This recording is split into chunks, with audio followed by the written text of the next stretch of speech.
I'm not talking anymore. I'm not doing that again. I think you should. So, okay, what was the last thing? It turns out my phone cut out 20 minutes ago, and it only got 17 minutes of the 37 minutes we talked. So we're just gonna restart everything from, I guess, the last point.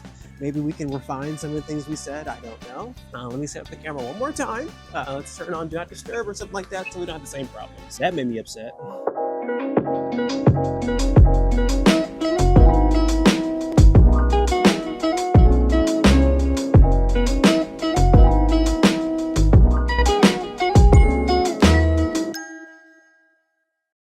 Say hi to Reid's room, man. What's going on, Reid's room? Okay, guys. Hello. Welcome to Reid's room. I'm great. Thank you so much for asking. So, as you know, Darius is on the iPad today. He's joining us from afar, from 2 or 3 hours away. And why am I outside? Well, I'm outside because it's a beautiful day, and I got this microphone, so I don't have to be close to my phone anymore. So I'm really happy about that. So I'm testing out some new editing, some new. I'm just doing a couple new things in Reid's room, honestly. I asked my friend, hey, what are some things that you like to see on Reid's room? What are some video ideas that you think would be cool for me to do?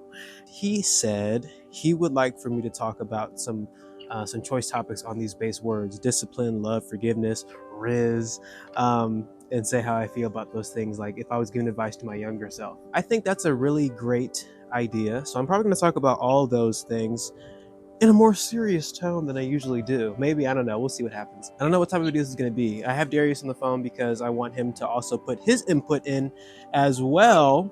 If it's a good video, it's great. If it's not a good video, I can always scrap it. But if I do decide to post this, I hope you enjoy everything you hear and see. If it's not to your liking, tell me what you think I did wrong, or where I went, in a left turn or off the cliff or something like that, so that I can make my stuff better for you. Because that's really why I do this stuff. It's not just for me, it's also for you as well. I mean, I'm making it for a library for my kids to watch me while I'm growing up and making all these decisions in my life. But I also want you to come along for the ride as well, have a fun time while you watch Andrew grow up. And with that being said, I think I'm going to start the video. So let's get going. Discipline. Okay, let's think of a word map. What do I think of when I hear the word discipline? Okay, the first thing that's coming to my mind is like hard work in school. So when I first started I'll make this into like a college thing. When I first started my journey at Oakwood University, I came in with a 4.0, 4.02 or something like that, 4.22, I don't know, from my high school. And I was like, wow, I must be a pretty smart guy. I know what I'm doing, all A's, fun stuff. Came in, got COVID, took my first biology and chemistry exams in quarantine and got F's in both. And then I had the audacity to ask for a retake on both of them, and both my professors said absolutely not. They're like, it's your first test, you're gonna be fine, like just study a little bit harder for the next one and you'll be okay. So at the end of that semester, I went on academic probation because I think my GPA was a 2.7, mainly because it was a lack of discipline. In high school, I would just do Quizlets and I would study the week of a test and I'd get an A on it. Yeah, that obviously did not fly my freshman year. The reason why it didn't fly was because there was a lack of discipline when it came to understanding my topics and really honing in how to study. I developed how to study correctly because I remember for like a week I had this chemistry quiz that I had to do, and chemistry was not my favorite subject. But I remember I stayed in the biology department's lounge for like an hour or two all week leading up to that one quiz, and I passed it. If I had done that same regimen for every quiz that I had for a class that was difficult, I'm pretty sure I would have passed with an A. But unfortunately, I only scraped along with the C because I made the excuse of, oh, I just don't like it and the teacher is the problem. Well, no, the teacher's not always the problem. It could just be you. It's the lack of discipline that a lot of people, I would say, on college campuses everywhere, they make that excuse like, oh, it's the teacher. Sometimes it really is the teacher. Just because the teacher's not doing a good job doesn't mean you have to suffer. You can sit there and say, this is bad, blah, blah, blah, woe is me. Or you can say, they're not doing their job, I'm gonna make sure I do mine. Study as hard as you can. And, go to tutors, find other people that are doing well in this class and ask them for help and things of that nature, Discipline looks different in different ways. Darius, what do you think? I mean, yeah, I kind of have Kind of a similar story. I just never had to try really anything. So like Andrew, I graduated with a 4.2. So I didn't really try at all really with anything. You know what I mean? So when I got to college, it was my first year was online. So I didn't have to try. So then that second year, I'm taking sophomore level classes with the high school work ethic. So I got doomed, bro. I'm not even gonna lie. I think that semester I had a 3.2, and then the next one I had a 3.0. And honestly, at that point, I considered it changing my major. Because if I'm trying to go to med school and be competitive, there's no way this. And when I said I was thinking about changing my major, I wasn't actually gonna do it. It's this is the character of me is just I always finish what I start, even if it's not pretty. You know what I'm saying?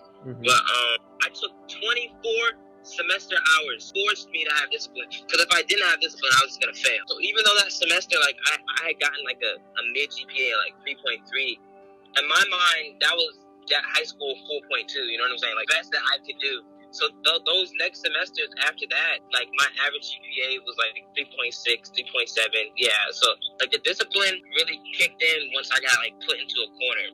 Just in everything in life is just the goal is just to be 1% better each day. And not allow yourself to just wait until the last minute to do things. The greatest advice I think I heard off some type of podcast was the do it now mindset. So if you know you have to do something, just do it now. Love. What can I say about love? There's so many different aspects of love. Brotherly love, love that comes from Yahweh, romantic love. I have been seeking for romantic love, honestly, for a long time. I found it multiple times. More recently, I have found it on campus. Got a girlfriend. Broke up with that girlfriend. I'm laughing now because I can laugh. A couple months ago, I'd be crying. Would I say that I loved her? Of course I would. Because I don't do things just because, especially when it comes to pursuing relationships. Now, my guy friends like Gabe, Ethan, Darius, Jordan, Nick, I love them. Do I love them the same way I love homegirl? No. Started off as platonic, hey, blah, blah, this is cool, you're an acquaintance, and it started. Well, here's the thing. I didn't follow my own rule. My rule for when you're ever starting out a romantic relationship, you always become friends with the person first. There's nothing for you to fall back on. Whenever you break up with somebody, you usually, well, most people I've experienced, you revert back to the previous point of the relationship. So if you were acquaintances or strangers before, that's probably where you're going to revert to after you guys have severed your ties in the romantic setting, which is why it's so important to be friends, because I don't like not talking to people that I spend so much time talking to. So I'm just hey, yeah, we're not doing X, Y, and Z anymore in this romantic setting, but we can still be friends because I still think you're a cool person. Say they did something mean or bad to you. Take some time away, try and get as much healing and reflect on what happened. But ultimately, I think it's in your best interest to forgive them because they're probably going through something in their world that they just didn't share with you. Going back to the whole thing on love, yes, I am still trying to find it. I'm trying to find my material girl, the woman I could, start a life with. And I don't know, that's heavily influenced by my relationship with Christ. There's so many options out there in the world, especially on my campus at school, but just because there are options there doesn't mean I have to take any one of them. I don't know, I have a standard for what type of person I want to love. The reason why I say standard for what type of person I want to love is because I believe that love is a choice.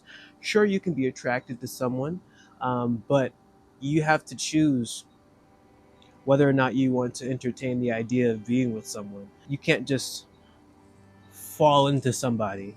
I have to reason in my mind, is this the type of person I can trust enough to fall into? And if the answer is no, then you gotta keep looking. Gotta keep looking. If they are showing signs that they're untrustworthy, I don't need to entertain that. People show you who they are by their actions. They can say anything they want. They can put up a show for a short period of time, but after a while, their true self will show up. And if that's not the type of, when their true self does show up and it's not the type of person that you like or attracted to or think is a good thing, you don't need to attach yourself to that person. But that's just based off of my experience and what I've experienced love to be. What I think love is someone else's needs before yours, and you would do anything in your power to make sure that those needs are met for that person. And it's more like this person has been standing in the financial aid line for 3 hours, and if they were to leave to get something to eat, they lose their spot and they wasted 3 hours. So let me go and let me go to the cafeteria. Let me go off campus and get something to eat for them, bring it to them in line and wait for them. Or I could stand in line with them, wait with them while they're getting their stuff situated. I don't know. What do I know? I know that much. Oh man, what a bomb! Hold on, 1 second. Only definition I can really think of is love, and like I know it's like, man, what the freak, man? Like the only, I know it's kind of corny, but like the only thing I can really think of, like the definition of love is like, and like Christ's love for us so much that like He died for us. That's like the ultimate like sign of love. Mm-hmm. Like God's personality is love. Like even like when you see like He's punishing the children of Israel, like He's doing everything that He's doing in the whole entire Bible out of love. You know what I mean? Mm-hmm. So like I think a perfect example of love is showing the character of Christ to whoever you're with. Yeah. What, like in a relationship or even just in a friendship, like trying to try to be a Christian. That's like the only thing I can say, because a true example of a true Christian is going to try to resemble the character of Christ. That's what I'm trying to say. Mm. But then when you're talking about like a romantic love, it's like showing the character of Christ to a partner on a romantic level. Talk to me about what is forgiveness? Why is it so important? I think forgiveness for me is the Lord is still working on me with that. It's a little difficult because I don't know. I kind of struggle with not forgiving people my age. Like forgiving people my age, like I don't like that doesn't matter to me. Like that's like I expect that. You know what I mean? Like I don't look up to anybody that's my age or that's like in proximity to my age. Mm-hmm. But like people that I look up to, like I'm looking for advice, like say like my parents or like advisors or teachers, anybody that's older than me kind of does something to either offend me or just not be constructive. It kind of like, I don't know how to explain it. Like I can say like I forgive the person. I can like be in my mind, and I think it's also because most of the time those people don't actually apologize. Yeah. But they run around the apology and try to make you seem like you were the stimulus. Like you're the problem. Exactly. Instead of just apologizing. Or you have to over-explain yourself to get that person to realize that they were wrong. That is like not, I don't know. That kind of like just kind of irks me. I don't know why. I'm working on forgiveness. I mean, I've experienced some crazy forgiveness, you know, just in everything that like I've done. Like I think I've committed so much sin that I should just be burned at the stake at this point. You know what I mean? Sure, so like the fact that God can take, like what Andrew was saying before, I don't know if the camera caught it, but the fact that like His forgiveness is like, if you repent, He keeps no remembrance of your sin and He throws it in the ocean, to the depths of the ocean. So it's like it's never going to be seen again. You know what I mean? An important part of like when it comes to like your relationship with God and forgiveness is the attempt and like the pivot that you make to not commit that same sin again. It's so like, okay, I'm gonna ask God for forgiveness, but not only is that presumptuous, but then I'm not doing anything to not make the same sin again. You know what I'm saying? So what's the freak is the point of me asking for forgiveness? Yeah. Like you have, like when it comes to like certain sins, you need to set up barriers that block that sin from happening. Everything that you do, you think about before you do, even if it's like a split second.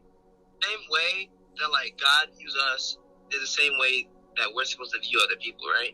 So like do unto your neighbor what you would do unto yourself, right? It's like the golden rule. I would want God to forgive me for all the crazy stuff that I've done, so I need to be able to forgive all the crazy stuff that other people do to me and to other people. You know what I mean?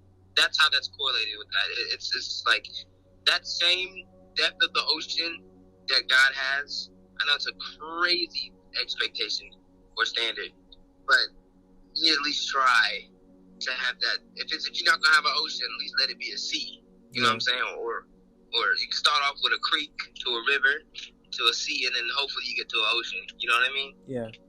I think it's also per person, because I think I'm a very like emotional person.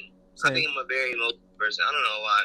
In today's society, like, you get freaked being an emotional person, or people will just resort to toxicity just to avoid the problem. Mm-hmm. You know And they wonder why things aren't getting better. We talked about discipline. We talked about love. We talked about forgiveness. What advice would I give myself? You have a set amount of things to accomplish.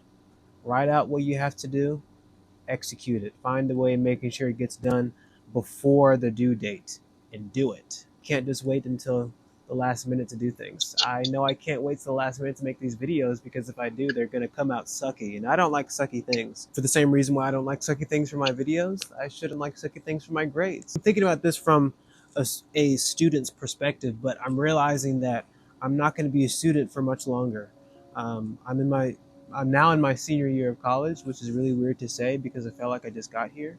But at the same time, like, hey, I'm becoming an adult, and a lot of these responsibilities, the small things that I have, like grades to worry about, the small things that I have about, you know, relationships I have to worry about, that's going to translate to what type of work I do. Like, am I getting my like, am I meeting my quotas for my quarterlies? Whatever work I have to do, am I doing that the way I'm supposed to? I would implore you to read the Gospels of Jesus Christ, because he's the person that really does show what love is. Read the whole story of the Bible, because, as Darius said before, the Bible is just God showing love in different ways to different people. Because he's trying to show um, that love to us today. And for some reason, we just don't want it. I want it. I don't know about you, but I do. So I'm going to try my best to emulate that, imitate him. Oh my! Paul talks about, I think, is it in First Corinthians? Imitate me as I imitate Christ. Paul went from murderer to preacher. He was forgiven. Forgiveness right there. See what we did? See what there? Got the connection right there. He was forgiven, so he's able to forgive others for the wrong that they've done to him, and he's able to go out and show, like, hey, I'm not who I was before, and I'm here to show you what God has shown me. I mean, that sums up everything. I just am trying my best to be the man that God wants me to be. That may not always translate to who he's supposed to be, but I'm trying. With that, I will say goodbye to you, because I have to go and do other things right now. Hopefully my phone is not turned off like it did last time. So if I go back behind the phone and it's black, I'm going to scream. But if it's still recording, I'm loving it. So hey, I hope you have a wonderful and happy Friday. Remember, Jesus loves you and I love you too. Say bye, Darius.